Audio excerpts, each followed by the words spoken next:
नमस्कार जी, कैसे हो आप लोग। तो मैं फिर से सूरज कुमार आपके साथ जुड़ चुका हूं वेदू और स्मार्ट लर्निंग पर संस्कृत के हमारे मिशन 2023 का जो मैंने ठाना है उसमें मैं दूसरे क्लास को लेकर आपके साथ जुड़ा हूं। और मेरी बातें स्टार्टिंग से बेसिक से चल रही थी आपके संस्कृत में, जिसमें मैंने बोला था कि संस्कृत आपके 5 बातों पर डिपेंड होता है। जैसे हमारा शरीर 5 तत्वों से मिलकर बना होता है, वैसे संस्कृत ही भी क्या होता है आपका 5 तत्वों से मिलकर बना होता है। वो संस्कृत का पार्ट कौन कौन सा था आपका? वचन है, लिंग है, कारक है, पुरुष है और लाकार है। जिसमें मैं वचन और पुरुष पे मैंने पिछले धमाकेदार तरीके से आगाज किया था। पहले दिन का वीडियोस मैं आपके लिंक में डाल दिया हूं, जाकर देखो यदि किसी ने नहीं देखा है तो। आज मैं दूसरे क्लास को लेकर आपके साथ जुड़ा हूं और बिना किसी देर के शुरू करते हैं आज के दूसरे क्लास की, जो आपका नाम है, क्या नाम है आपका? कारक। मैंने बोला था क्या कारक पे मेरी बातें चलेगी आपके, ठीक है। कारक, अब देखते हैं हम एक एक करके कारक है क्या, कैसे जानेंगे कारक किसे कहते हैं, क्या होता है कारक। तो अब समझना, मतलब कारक संस्कृत में बहुत ज्यादा मायने रखता है। जब आप कारक के बारे में पढ़ते हो तो एक्चुअल में इसके डेफिनेशन के बारे में तो उतना नहीं पढ़ना है, बट या ये कह सकते हो कि जो संज्ञा या सर्वनाम को जोड़ने का काम करता है। सिंपल सी बात है कि जब संज्ञा या सर्वनाम को कोई जोड़ने, मैं वोकल ही बता दूं कि मैंने हमको टाइप पे जाना है। जब संज्ञा या सर्वनाम को जोड़ने का काम करता है तो वो आपका क्या होता है? कारक होता है। जैसे राम का भाई श्याम है, तो राम का नहीं लगा तो राम भाई बोलोगे नहीं, वो आपका जोड़ने का काम किया है। जैसे राम ने रावण को मारा, राम ने रावण को मारा, तो राम और रावण के बीच के जो रिलेशन है उसको जो जोड़ रहा है वो जोड़ने, मतलब सेंटेंसेज को जब वाक्यों को जोड़ने का काम किया जाता है, सेंटेंस को एक कंप्लीट करने का काम किया जाता है, तो वहां पर सबसे बड़ा जो कंट्रीब्यूशन होता है, योगदान होता है, कारक का होता है। मैं सिंपल सा जानता हूं कि कारक आपके कितने होते हैं? 8 होते हैं। कारक कितने होते हैं आपके? 8 होते हैं। एक एक कारक के बारे में डिटेल से समझेंगे, उसका पहचान चिन्ह क्या है, उसके बारे में कैसे जानेंगे, किसको कहते हैं, एक रफ आइडिया देखते हैं। तो कारक में आपका जो फर्स्ट नंबर पे आता है वो होता है आपका क्या? कर्ता कारक, जिसको आप प्रथमा विभक्ति भी बोलते हो। जब आप विभक्ति चिन्ह वगैरह बताना होता है तो इसी को आप क्या बोलते हो? प्रथमा विभक्ति भी बोलते हो, प्रथमा विभक्ति।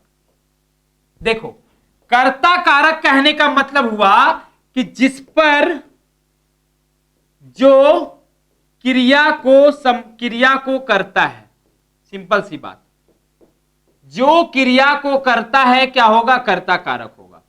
पहचानने का तरीका है कि कौन लगाकर क्वेश्चन करो जो आंसर मिलेगा, कौन या किसने, कौन या किसने लगाकर क्वेश्चन करो जो आंसर मिलता है, वही आपका क्या होता है? कर्ता कारक होता है। जैसे एग्जाम्पल के लिए समझना, इसका पहचान चिन्ह क्या है? पहचान चिन्ह इसका है, या तो कुछ नहीं दिखेगा, नहीं तो फिर आपका क्या दिखता है? ने दिखता है, ठीक है। ने कर्ता ने जिसको आप बोलते हो ना। पहचान क्या है? पहचानने का तरीका क्या है पहचानने का?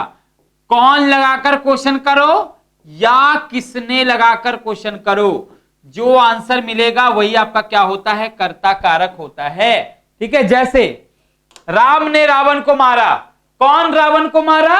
राम ने। जैसे मैं आम खाता हूं, कौन आम खाता है? मैं आम खाता हूं। तो यहां पर जो आपका आंसर मिलता है कौन या किसने का, वो आपका कर्ता कारक को दिखाता है। ये बात क्लियर हो गई? तो आप सेंटेंसेज में कर्ता कारक को इजीली समझ सकते हो। फिर आता है आपका क्या? कर्म कारक। धीरे धीरे में नहीं, थोड़ा सा जल्दी में चलेंगे। दूसरा आपका क्या है? कर्म कारक। कर्म कारक, कर्म कारक क्या है आपका? कर्म कारक जो है वो आपका क्या है कि जब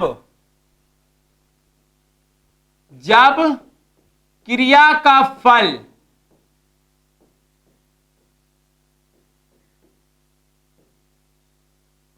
जिस पर पड़ता है, क्रिया का फल जिस पर पड़ता है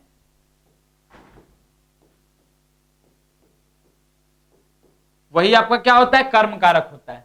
क्रिया का फल जिस पर पड़ता है वही क्या होता है आपका, कर्म कारक होता है। इसका पहचान चिन्ह क्या है,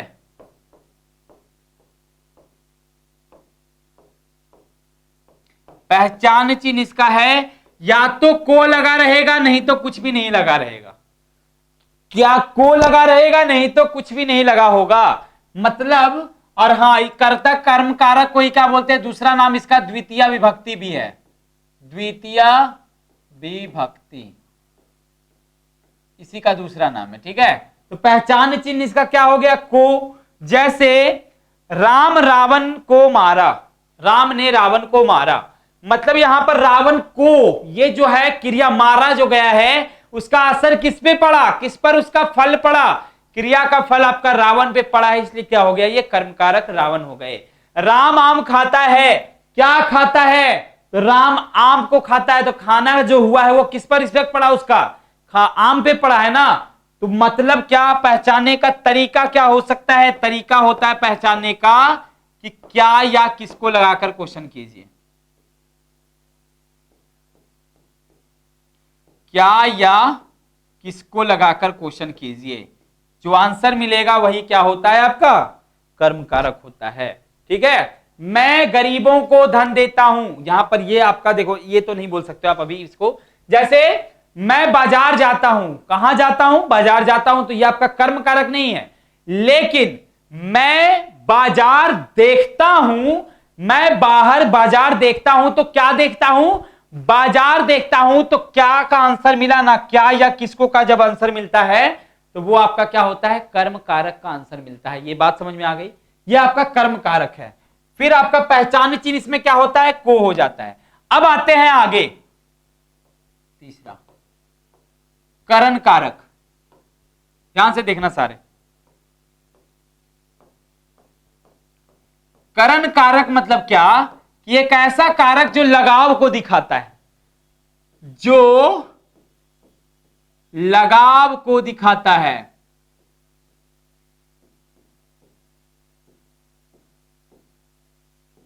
क्या दिखाता है, लगाव को। तो जो लगाव को दिखाएगा करण कारक कहलाएगा। इसी को हम दूसरा नाम क्या देते हैं, तृतीया विभक्ति भी देते हैं। इसी का दूसरा नाम क्या है, तृतीया विभक्ति भी है। ठीक है, तृतीया विभक्ति। ओके, तो इसका पहचान चिन्ह क्या है, पहले ये देख लेते हैं।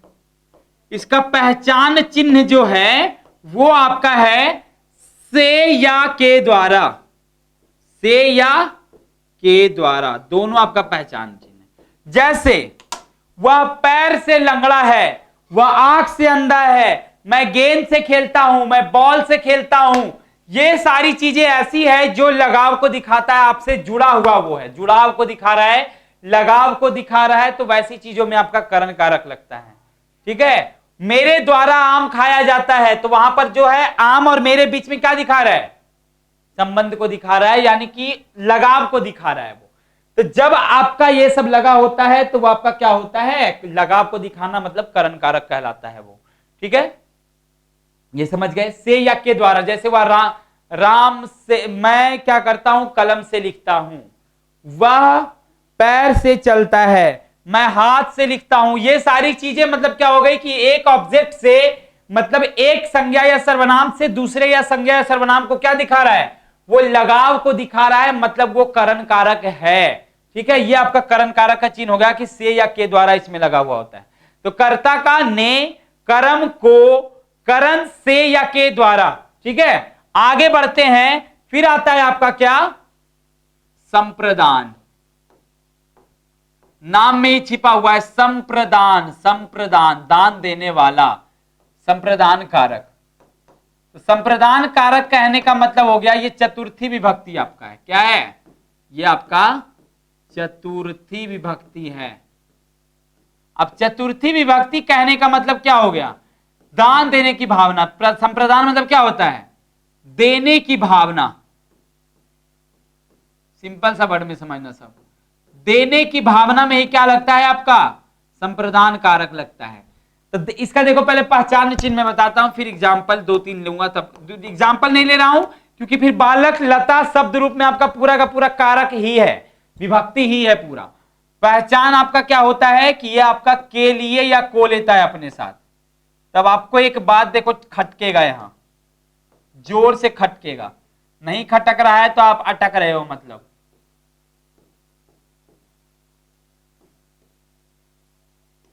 इसी का दूसरा नाम क्या है? चतुर्थी विभक्ति। आपके मन में यह सवाल जरूर आ रहा होगा कि सर को तो आपका कर्म कारक का था, कर्म को हो रहा था ना, संप्रदान को कैसे हो गया?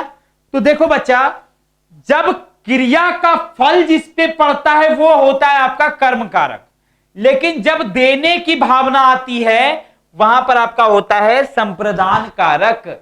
मतलब मैं गरीबों को धन देता हूं, यहां पर आपका ऐसे रहेगा, अहम दरिद्रेभ्यः। मैं क्यों कैसे हो रहा है सब कुछ आपको समझ में आएगा, अभी फिलहाल बस ये ट्रांसलेशन देखो। अहम दरिद्रेभ्यः धनम यच्छामि। अब देखो ये अहम क्यों आया ये तो आपको पता है, क्योंकि मैं का मीनिंग क्या होता था? अहम होता था, मैंने पिछले क्लास में देखा है। तो अहम दरिद्रेभ्यः धनम यच्छामि, ये जो भ्यः आया है वो चतुर्थी विभक्ति के लिए आया है, जो मैं आपको बालक शब्द रूप में ये बात को क्लियर कर दूंगा। बालक लता फल तीनों आपका पुल्लिंग स्त्रीलिंग नपुंसकलिंग बता दूंगा, आपका पूरा का पूरा पैसेज आपका वहां से बनना शुरू हो जाएगा। तो प्रथम संप्रदान कारक में देने की भावना होती है चतुर्थी विभक्ति में, इसीलिए क्या होता है वो देने की भावना, इसलिए वहां पर को का जो यूज है, मैं गरीबों को धन देता हूं। यहां पर किसी का क्रिया का फल किसी पे नहीं पड़ रहा है, यहां पर देखा यह जा रहा है कि हम दे रहे हैं। श्री गणेश को मेरा प्रणाम है, श्री गणेशाय नमः। दुर्गा को मेरा प्रणाम है, श्री दुर्गाय नमः। शिव को मेरा प्रणाम है, शिवाय नमः। तो ये जो को आ रहा है वो किसी को देने के लिए आ रहा है, तो वहां पर आपका संप्रदान कारक हो गया। ठीक है, आगे बढ़ते हैं। फिर आपका पंचम आता है क्या? आपादान कारक।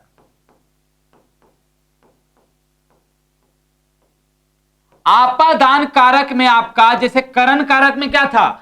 लगाव दिखाने के लिए किया जाता था ना, यहां पर दूरी दिखाने के लिए किया जाता है, अलगाव को दिखाने के लिए किया जाता है। लगाव का उल्टा क्या होता है? अलगाव दिखाने के लिए। अलगाव दिखाने के लिए क्या करते हैं हम क्या करते हैं? आपादान कारक का यूज करते हैं। जैसे इसमें पहचान चिन्ह क्या है? अब यहां पर आपको शॉकिंग थोड़ा सा लगेगा कि इसका भी पहचान चिन्ह जो है वो भी आपका क्या है? से ही है। पहचान चिन्ह क्या है? इसका भी आपका से ही है। तो अब लगेगा आपको कि सर, या फिर यहां पर अलगाव दिखाने के लिए या तुलना करने के लिए भी इसका हम यूज करते हैं। किसका? आपादान कारक का। पहचान चिन्ह में आप बोलोगे से कैसे लग गया सर? से तो आपका करण कारक का था, तो करण कारक में लगाव दिखाने के लिए हम से का यूज कर रहे थे ना। आपादान कारक में आपका से का यूज हम अलगाव को दिखाने के लिए करते हैं, मतलब दूरी दिखाने के लिए करते हैं। दूरी दिखाने के लिए कहने का मतलब यह हो गया कि मैं जैसे एक एग्जाम्पल लिखूंगा उदाहरण में, वृक्ष से, कुछ एग्जाम्पल मैं आपको हिंदी में लिखकर दिखाता हूं। पहले वृक्ष से पत्ता गिरता है, वृक्ष से पत्ता गिरता है, या फिर मैं लिखूं राम घर से विद्यालय जाता है, राम घर से विद्यालय जाता है। तो इन सारे सेंटेंसेज में आपने गौर किया होगा कि ये जो से आया है, वृक्ष से पत्ता गिरता है, मतलब पत्ता जो था वृक्ष से लगा हुआ था, उस समय लगाव था, लेकिन पत्ता गिरने का मतलब है कि अब वृक्ष से पत्ते का क्या हो रहा है? जुदाई हो रहा है, अलगाव हो रहा है। तो वहां पर आपका क्या होता है? आपादान कारक यूज होता है। इसी को पंचम विभक्ति भी बोलते हैं, पंचमी भी बोलते हैं, पंचमी विभक्ति। समझ गए सारे लोग? राम घर से विद्यालय, पहले कहां था? घर में था, घर से अब अलग हो रहा है, विद्यालय जा रहा है, तो यहां पे आपका पंचमी विभक्ति लगता है, आपादान कारक। फिर आपका आता है क्या? छठा नंबर, संबंध कारक।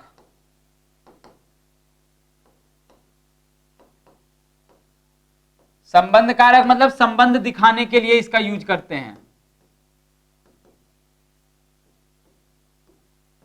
संबंध वैसा नहीं कि पापा मामा दादा वाला नहीं, संबंध संज्ञा या सर्वनाम का संबंध दिखाने के लिए। जैसे अब देखो संबंध कारक को क्या बोलते हैं, षष्ठी विभक्ति बोलते हैं आपका, षष्ठी विभक्ति भी इसको बोलते हैं, ठीक है, षष्ठी विभक्ति हो गए। संबंध कारक का जो पहचान चिन्ह होता है, पहचान चिन्ह वो आपका क्या होता है, का या हो भी हो सकता है, के भी हो सकता है, की भी हो सकता है, दोनों तीनों दोनों हो सकता, तीनों आपका पहचान चिन्ह किसका है, संबंध कारक का है। जैसे मैं क्या बोलूं, राम का भाई, राम का भाई, तो राम का भाई मतलब क्या हो गया, रामस्य भ्रातु भातु, रामस्य भ्राता। ये सा या क्यों लगा, ये आगे की क्लास में आपका क्लियर हो जाएगा, जब मैं आपका बताऊंगा शब्द रूप बताऊंगा तब, ठीक है। तो ये आपका बस ये समझो कि संबंध कारक मतलब संबंध दिखाने के लिए इसका यूज होता है। पहचान चिन्ह इसका क्या है, काके की है, और जब इसको मैं बनाता हूं तो वहां पर अस्य लग जाता है, अयोह लग जाता है, अनाम लग जाता है, वो मैं आपको आगे क्लियर करूंगा। फिलहाल ये इतनी बात संबंध कारक में आपको जानना है, ये आपने समझ लिया। मेन पहचान चिन्ह आपको दिखाई देना है आपको, ठीक है, तो ये समझ में आ गया। फिर आपका आता है क्या, अधिकरण कारक, सातवां क्या आपका, अधिकरण कारक। अधिकरण कारक का यूज कहां करते हैं हम, जरा बता सकता है कोई। अधिकरण मतलब होता है सप्तमी, भी इसी को बोलते हैं, सप्तमी विभक्ति, ठीक है। तो अधिकरण कारक का यूज हम लोग क्या करते हैं, स्थान दिखाने के लिए करते हैं,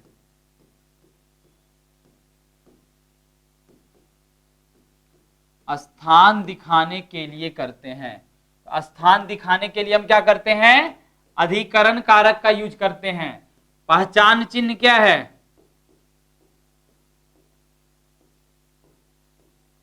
पहचान चिन्ह आपका क्या है, में या पर, में भी हो सकता है, पर भी हो सकता है, दोनों सही है। जैसे घर में बच्चे हैं, घर में बच्चे हैं, तो क्या बोल सकते हैं, गृहे बालका। क्यों होता है संस्कृत और कैसे होता है ये आपको पता चलेगा अगले क्लास में, शायद कल वाले क्लास में पक्का आप हिंदी करना सीख जाओगे, ये बात का मैं गारंटी दे सकता हूं। तो घर में बच्चे हैं मतलब गृहे बालका संति, तो ये जो आता है में या पर मतलब क्या हो गया, घर में, घर पर, या जो भी चीज बोलो स्थान दिखाने के लिए आपका क्या किया जाता है, अधिकरण कारक का यूज लगता है। आप कहां लगाकर क्वेश्चन भी कर सकते हो, उसमें कहां का जो आंसर मिलेगा वो किसका आंसर मिलेगा, अधिकरण कारक का आंसर मिलता है। ये बात भी आपकी क्लियर हो गई, समझ गया आप सबों ने। लास्ट आपका आता है जिसका यूज क्या है, रेयर है, जो बताना नहीं बताना क्या होता है, बराबर होता है, वो है आपका क्या, संबोधन कारक। संबोधन को संबोधन ही लिखते हैं, अष्टमी नहीं लिखते हैं, सब जगह संबोधन ही लिखा होता है। मतलब कि किसी को पुकारने के लिए, किसी को पुकारने के लिए क्या करते हैं, हम इसका यूज करते हैं। जैसे कि आप पहचान चिन्ह, क्या पहचान चिन्ह कुछ भी नहीं है, डायरेक्ट देखोगे क्या आपका लिखा हुआ होता है, हे राम नहीं लिखा होता है, हे राम आप एक महान पुरुषोत्तम अस्तित्व हो, ऐसा कुछ, ठीक है। तो जब आपका हे होगा, हे होगा, हो होगा, अरे होगा, तो ये सारी चीजें क्या दिखाती है, आपके इंटरजेक्शन को भी दिखाती है, एक्सक्लेमेटरी सेंटेंस को भी दिखाती है, विस्मयादि बोधक जिसको आप बोल सकते हो, सेंसेशन। तो ये आपके पूरा का पूरा कारक हो गए। कर्ता कारक, कर्म कर्ता ने, या फिर सिंपल वे में भी रह सकता है, कर्म को जब आपका क्रिया का फल पड़ता है, करण से लगाव दिखाने के लिए, संप्रदान के लिए या को, वो आपका क्या होता है, देने की भावना को दिखाने के लिए, आपादान अलगाव को दिखाने के लिए, अलग को दिखाने के लिए, जुदा होने को दिखाने के लिए आपादान कारक का यूज करते हैं। फिर आपका होता है संबंध कारक, संबंध कारक काके की को दिखाता है, अधिकरण कारक में या पर को दिखाता है, और संबोधन कारक आपका हे हो अरे ये सब जो बोलते हैं वो आपका इसमें दिखाता है। तो आज की क्लास में मैंने कारक को समझा। अब आप अपना बुक खोलना पैसेज वाला और अपना मॉडल पेपर या फिर जो भी आपके सामने बुक्स है उसको खोलना और देखना कि क्या आप थोड़ा थोड़ा बातों को समझ पा रहे हो कि नहीं, जो मैंने 2 क्लास में आपको समझाया है। तीसरे क्लास में मैं आपका लकार बताऊंगा, उसके साथ साथ शब्द रूप भी चलेगा, और उसके बाद फिर आप बिंदास हो जाना। फिर संस्कृत के आपके यहां से 25 से 30 मार्क्स आपका मैं क्लियर करके ही आपका क्या कर, ऐसा मान लेना कि 30 मार्क्स आपके क्लियर हो गए। ठीक है, तो जाते जाते एक श्लोक की, करत करत अभ्यास ते जड़मत होत सुजान, रसरी आवत जात ते सिल पर पड़त निशान। मतलब करत करत अभ्यास ते, जितना ज्यादा आप अभ्यास करते जाओगे, करत करत अभ्यास ते जड़मत होत सुजान, तब अब एक सज्जनों की गिनती में आओगे, एक अच्छे इंसान की गिनती में आना शुरू हो जाओगे, एक रिस्पेक्टेड पर्सन अपनी सोसाइटी का बन जाओगे। तो करत करत अभ्यास ते जड़मत होत सुजान, रसरी आवत जात ते सिल पर परत निशान। कुएं पर देखे हो कि जब कोई कुएं पर क्या करता है, रस्सी को खींचता है, पत्थर से रगड़ खाकर, रस्सी खाकर खाकर, अंत में वो रस्सी बोलता है कि तुम पर मैं निशान बनाकर रहूंगा। और फाइनली जब लगातार रस्सी से खींचा जाता है उस कुएं के सिल को, मतलब कि उस पत्थर को, तो उस पत्थर पे भी निशान बन जाता है। तो आप तो खैर इंसान हो यार, निशान तो आप भी बनाओगे ना। बस तैयारी जो हो रही है उस पर फोकस करो, जो बोल रहा हूं उस पर फोकस करो, हमारे टीचर्स की बातों को फोकस करो, सफलता आपको मिलेगी, जरूर मिलेगी। क्योंकि हमारी मेहनत और हमारा हौसला कि आप लोग कुछ अच्छा करोगे, ये इस बात पर निर्भर करता है कि आप अपने आप को किस तरीके से पेश करते हो पढ़ाई को लेकर। तो मिलते हैं नेक्स्ट क्लास में। लिंक में आपका सारा का सारा मैं दे दूंगा, डिस्क्रिप्शन में आपका लिंक एप्लीकेशन का मिल जाएगा, उसमें आपका मैं नोट्स दे दूंगा, और आपका सारा पीडीएफ्स वगैरह या फिर प्रैक्टिस सेट्स वगैरह भी उस पर आपके अपलोड कर दिए जाएंगे। फिक्रमंद रहो, एकदम फिक्र निफिक्र होकर पढ़ाई करो और टेंशन फ्री हो जाओ। मार्क्स तो आपके आएंगे ही, आपका मेहनत आपके सफलता को दिखाएगा। मिलते हैं नेक्स्ट क्लास में, तब तक के लिए धन्यवाद, टेक केयर।